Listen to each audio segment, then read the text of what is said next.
Hi there. Today I would like to talk about psychological maturity, and this is sort of going to be a self-reflection for myself.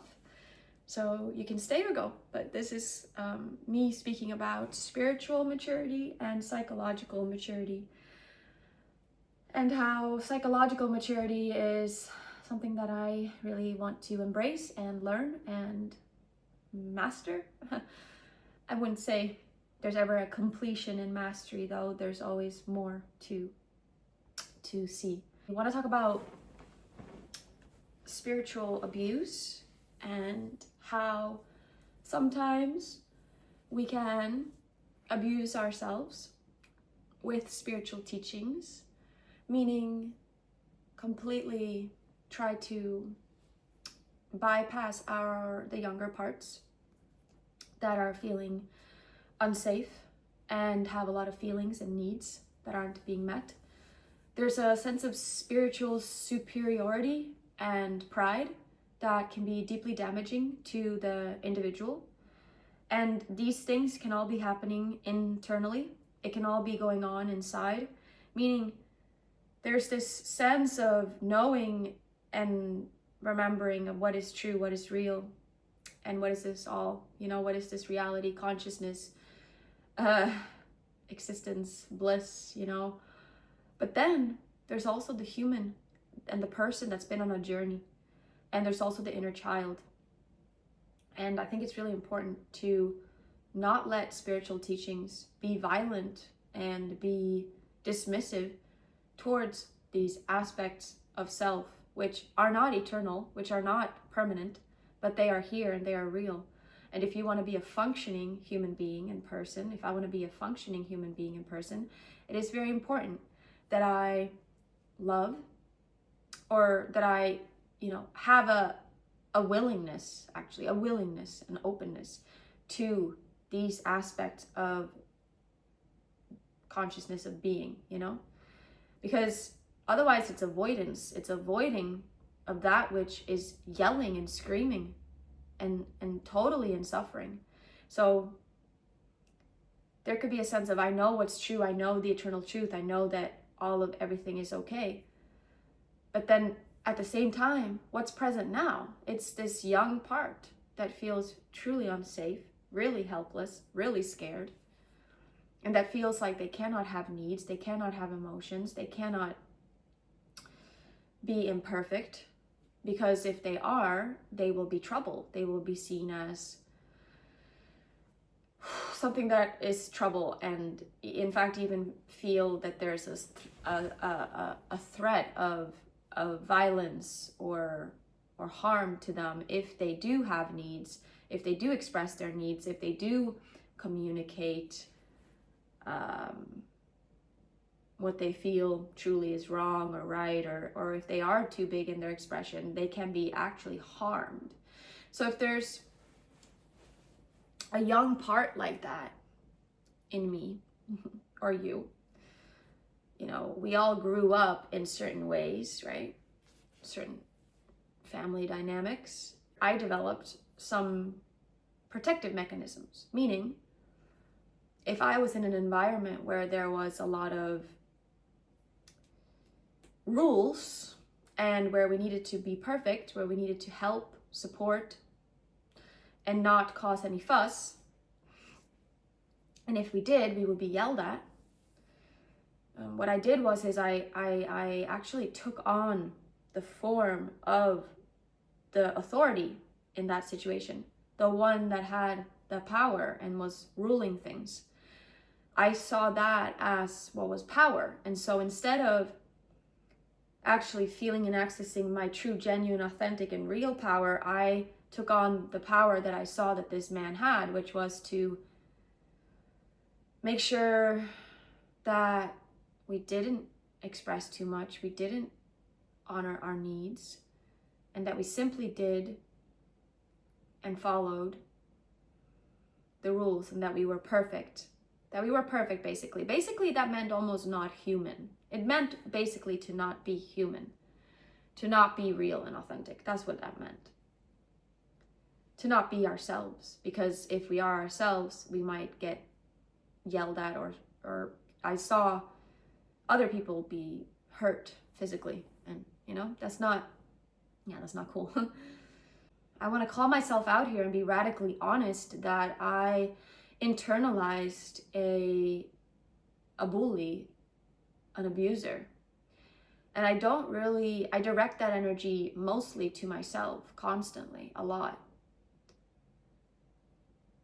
It's also a spiritual bully and an abuser. It's a spiritual bully and an abuser that says, you should not feel this way. You should not have these needs. You should be further along. And if you have these needs, and if you are not okay in this moment, if you feel a lot of fears and feelings and unsafety and lack of trust, and if you don't feel okay because of that, then you just shouldn't be here. You just shouldn't live, because that's unacceptable. It's a spiritual abuse.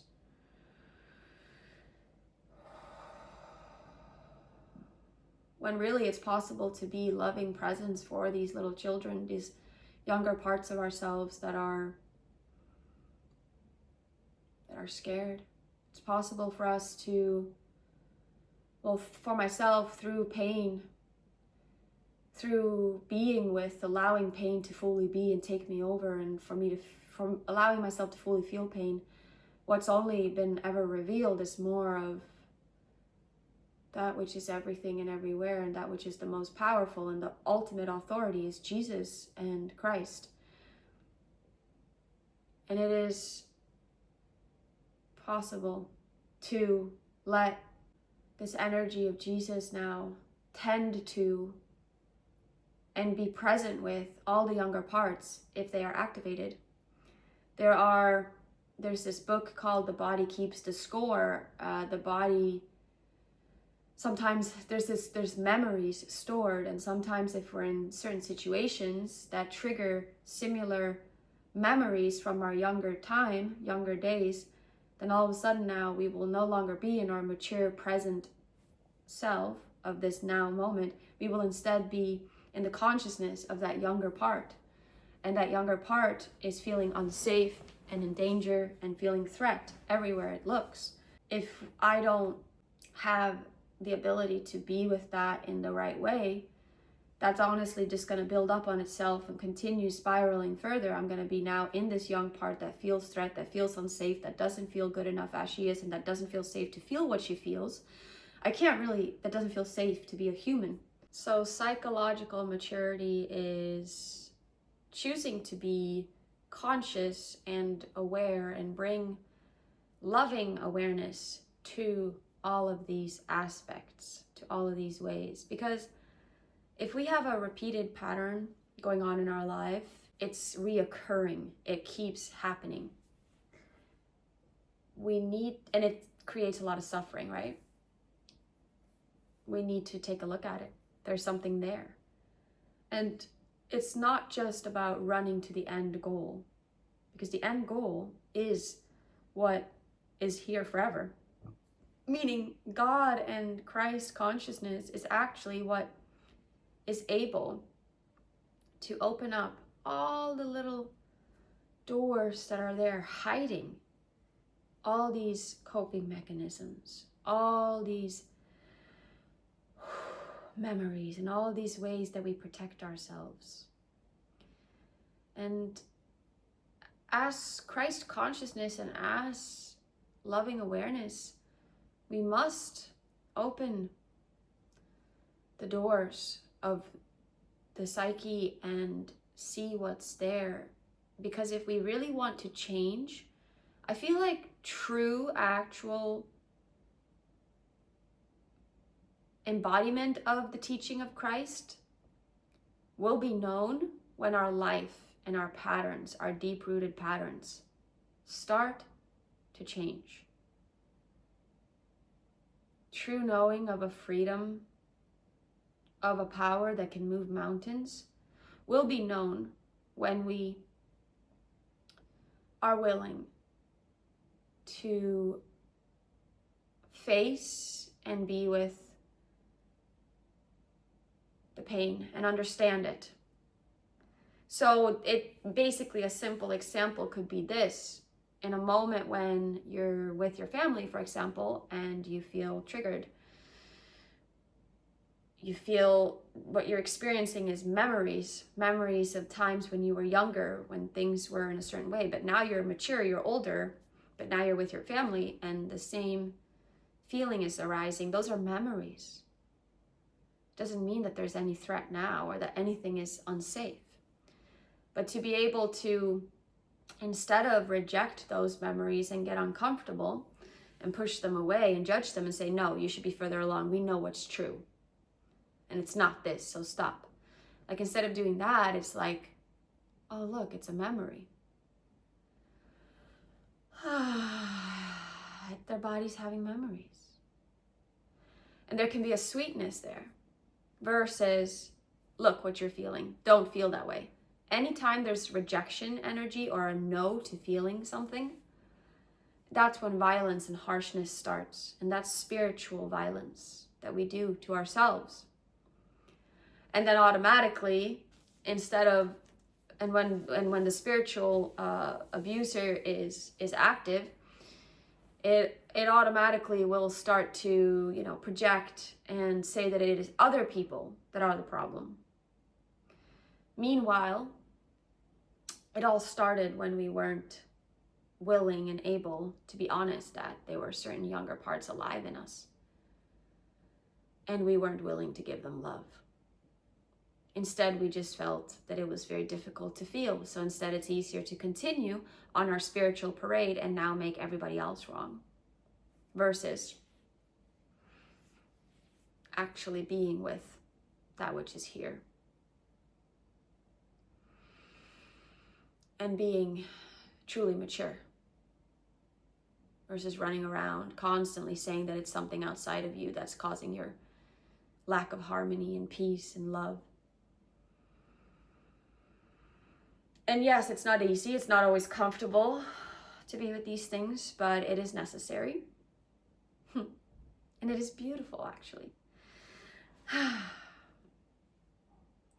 I also want to speak on the importance of boundaries and protecting your sacred energy, your light, your what's true, and protecting truly reality.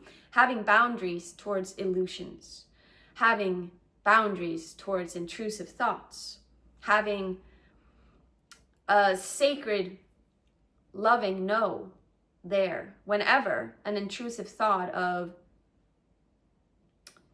implying that there's such a thing as another separate self somewhere out there that could do something that could hurt you. Any thoughts that are trying to make you feel scared, unsafe in this universe, or like you shouldn't feel okay in perfect peace and love in this moment, those are, honestly, they're kind of demonic. That is not of love. And I'm not saying that it's not of love in that sense. It deserves love. It's a call for love. And sometimes love has strong boundaries. No, this will not get space in my consciousness, in my mind, to entertain stories that are going to create more suffering and pain. No, it is important to have your sacred no for things that want to come into your consciousness, into your brain, start narratives, start stories that do not create a feeling of peace in your system. It is important to actually feel the authority, the true authority. What is the true authority? What are you giving authority to? What is the authority? Let Jesus be the authority. Let Holy Spirit and Christ consciousness be the authority. What does Jesus and Christ and the Heavenly Father do whenever there's a trying, an attempt for stories to come in that are implying, for example, in my situation, oh, look, he's doing something where he's going to betray you. Oh, look, you're not with him and he's on an island where there's a bunch of, girls with booty shorts. Oh, look, he's betraying you. First of all, those are some of the intrusive thoughts sometimes that I have. First of all,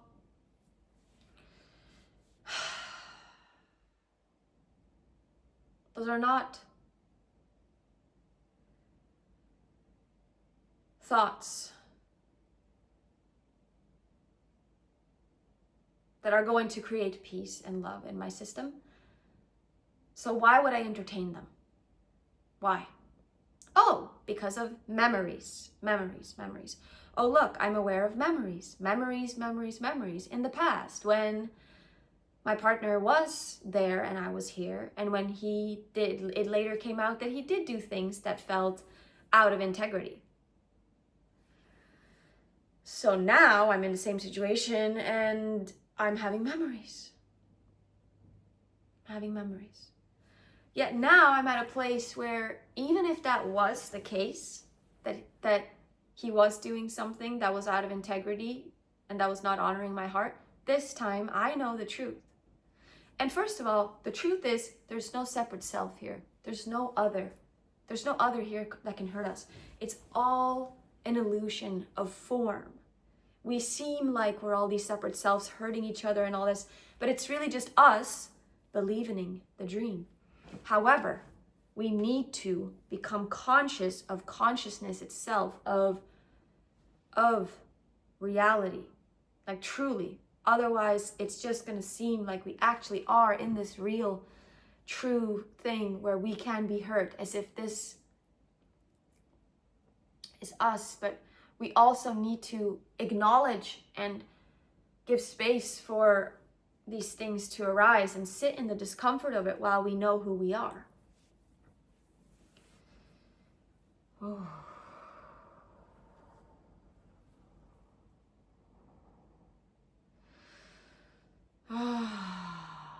To slow down is power. What are you truly here for?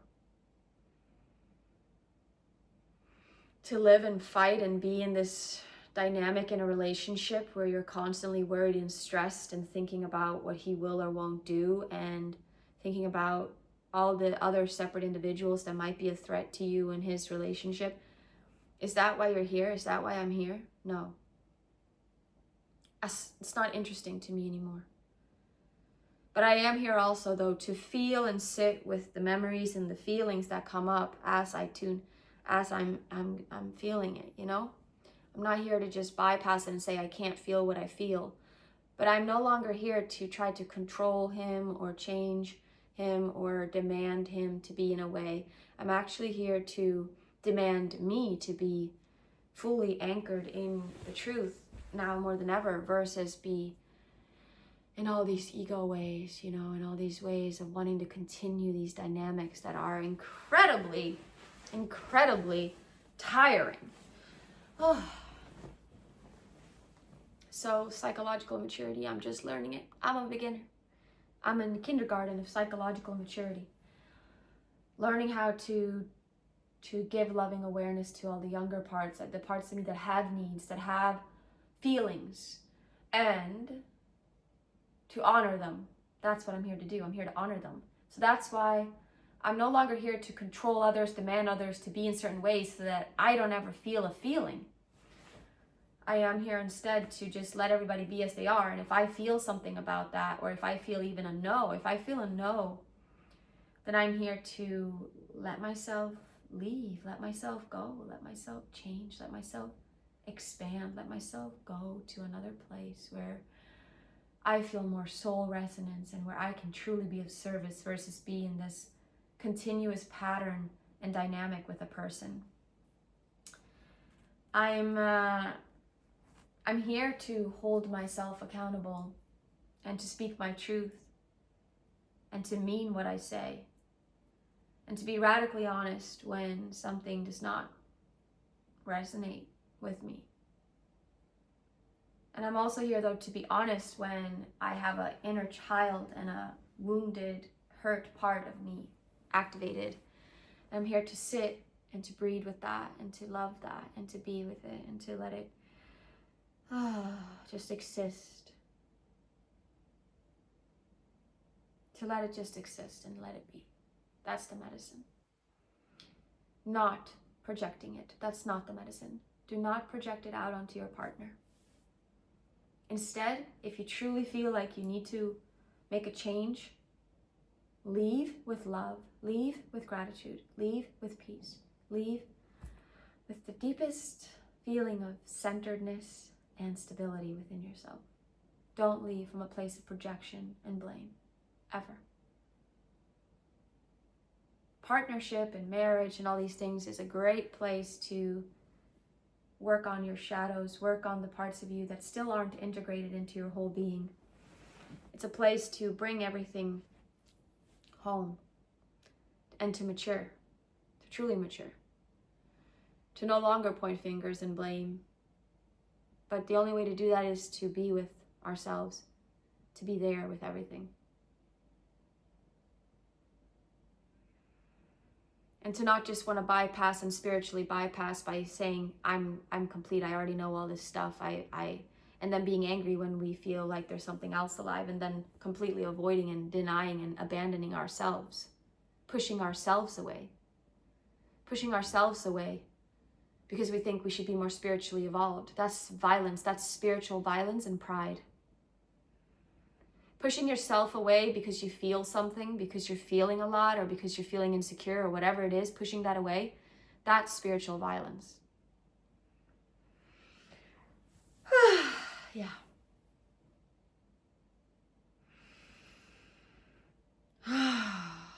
Pushing yourself away because you think you should be more spiritually evolved, that's violence. And Christ's consciousness and Jesus would never do that. And that is the authority now. Not your spiritual ego. Not your spiritual, I'm better than this, I'm so much more evolved. That's not the authority. Not your spiritual self that thinks everybody else is less spiritual and evolved. That's not the authority anymore. What's authority is Jesus. It's Christ consciousness. It's Christ, it's Jesus. Jesus is the authority.